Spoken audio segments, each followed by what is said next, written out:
Hi, welcome to Emini Tuts. That's educational mini tutorials here to help you with your child's learning.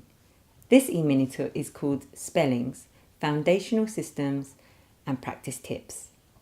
In this Emini Tut, you're going to be given a few simple systems that can be applied to a given word list.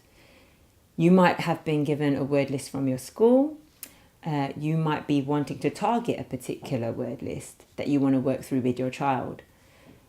I would recommend that you practice this daily, and I will explain how in the next few activities.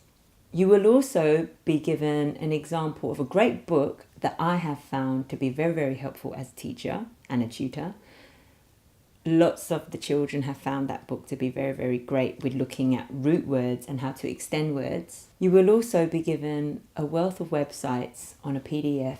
Please look at that PDF called Websites for Spelling. And on that PDF, there's loads of links of how to play interactive games where your child can spell in a very fun and engaging way.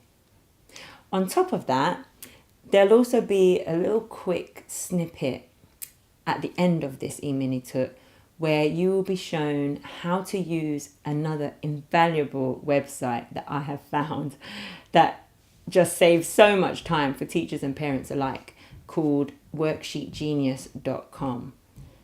I'll show you how to use that, particularly for spellings. As with all the other previous videos, I would suggest that you download and print off all the available PDFs that accompany this video before moving on.